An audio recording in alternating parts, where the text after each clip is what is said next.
good morning everyone! Manang Leads ulit for another video. Kumusta? Ayan. So, bago ang lahat, gusto ko munang magpasalamat sa mga lahat ng nanonood sa akin at saka lahat ng mga clients ko na may nakatapos na, may ongoing pa, at saka yung mga katransak ko ngayon. Okay? Salamat ng marami sa inyo. Salamat ng marami, salamat ng malaki sa tiwala. Ayan. Kasi sa transaction po natin, tiwala lang talaga yung kailangan ko sa inyo. At saka, yun nga, yung paniniwala na mapaprocess talaga yung annulment nyo or Islam divorce nyo, ganon. Kasi alam ko naman guys na nagkalat sa labas yung mga kunwari nag-process pero hindi. Okay? So, thank you so much once again sa mga nagtiwala sa akin at saka magtitiwala pa. Okay. So, kung ngayon ka lang nadalaw sa munting channel ko na to, please consider subscribing and watch all my videos. Okay?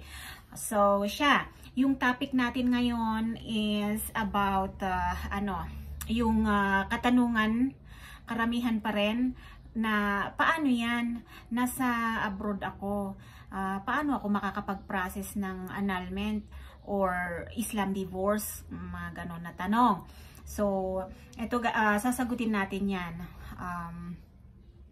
Guys, sa panahon ngayon na internet age, internet era, bihira na lang yung physical office. Bihira na lang yung kailangan mo pang pumunta doon para lang pumirma, kailangan mo pang pumunta doon sa office doon, kung saan yung office na yan, para makipag-transact. Ngayon, hindi na. Halos lahat na ngayon online. So wag sana tayong mapag-iwanan sa technology. Ayan. Pero alam ko naman guys na kaakibat po niyan yung talamak na scam. At yun, doon naman tayo mag-ingat guys. Kaya yung kachat ko kagabi, sabi niya, sa lahat daw ng napapanood niya, parang ako lang yung nagmumukhang legit. Imagine, natawa ako dun. Parang kayo lang yung, as in yung word niya, nagmumukhang legit. Sabi ko, ay, ganun ba yun? Masaya naman ako na, marami na rin. Sa totoo lang, hindi naman sa pagmamayabang ganun. Pero halos lahat ng katransak ko naman or kausap ko online, yun ang sabi nila talaga na, sa lahat daw ng napapanood nila, iba daw yung style ko. Iba yung dating ko sa screen. Hindi ko alam kung bakit, pero siguro totoo naman kasi ako. Parang ganun lang. Totoo naman kasi ako. Hindi naman ako nagsasabi dito ng hindi naman ako hindi ako manloloko, ganun. Okay, so thank you so much for the compliment, guys. Pero balik tayo dun sa paano yan? Nandito ako abroad. Paano yan? Guys, pwede. Ang unang-unang hanapin nyo lang or siguraduhin nyo lang ay legit yung kausap nyo online. Halimbawa sa Islam divorce. Processor ang tawag doon sa kakausapin nyo. Siguraduhin nyo lang na legit siya. Ganon. Tapos kung sa annulment naman, siguraduhin nyo naman na legit yung kausap nyo, na kung online representative man yan, kagaya ko, siguraduhin yung legit yan, at saka kung binigyan kayo ng lawyer, siguraduhin yung lawyer talaga yung makakausap nyo. Huwag kayong papayag na magbayad kayo sa ahente ng annulment lawyer, ha. Kailangan diretso kayong kausap dun sa attorney mismo. Okay? So, ibang usapan naman kasi kapag Islam divorce. Kagaya ko, diretso sa akin talaga yung bayad. Tapos ako na ang magbabayad doon sa office. Ganon. Pero Islam divorce kasi yun. Iba kasi ang annulment. Mas maselan or mas mabusisi ang annulment. Kaya nga kailangan nyo ng lawyer eh. Ngayon, siguraduhin nyo na legit ang lawyer na makukuha nyo. Kung bakit ako kumukuha ng referral fee na 5,000 sa paghingi nyo ng contact ng lawyer. Abay, syempre, negosyo na to eh. Ginawa ko ng negosyo ito. Kaya nga nag-permit na ako eh. Na kumuha ako ng business permit ng referral services. I-refer ko kayo sa attorney, legit na legit. So, I have the right to ask. 5,000 nga naman. Dun sa ibang, imagine may yung may nakakita sa videos ko sa Facebook na nag-o-offer din ng online assistance. Imagine, ang liit daw ng kinukuha ko, 5,000, sa kanila 30. Oh, 30K sa kanila. Pero legit naman talaga. Yun ang labanan dun eh. Dun may mura nga diyan. Hindi naman kayo 100% na legit. So sabi ko, ay, samantalang yung mga nagme-message sa akin, parang namamahalan pa dyan sa 5,000 na yan. Yung pala, may 30K dyan. So sabi ko, but then again, okay, going back to the annulment lawyer at saka Islam divorce processors. Ganun lang ang basic.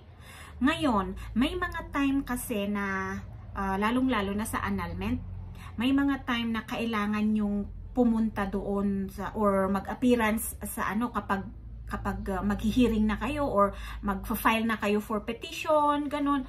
Pero walang problema yun kasi kung legal naman kayo na kung hindi naman kayo TNT dyan sa abroad, punta kayo sa tag nito, embassy. Punta kayo dun. Kasi legal yun. Mag-i-Skype kayo dun sa attorney, dun sa court kung saan mafa-file dito sa Pilipinas yung annulment mo.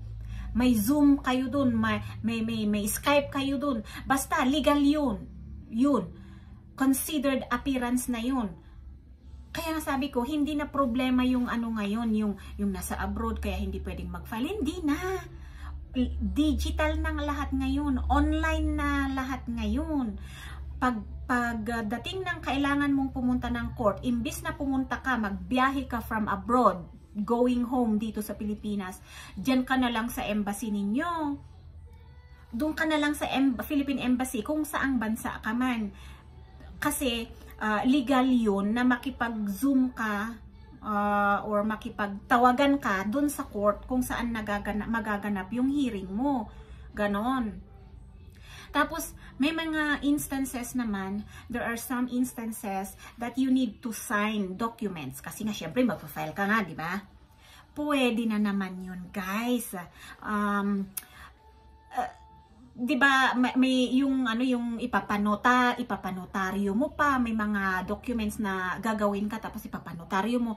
Wala ring problema dun kasi may attorney din naman dun sa embassy kung saan kang bansa. Ipanotaryo mo dun. Tapos ipadala, ganun.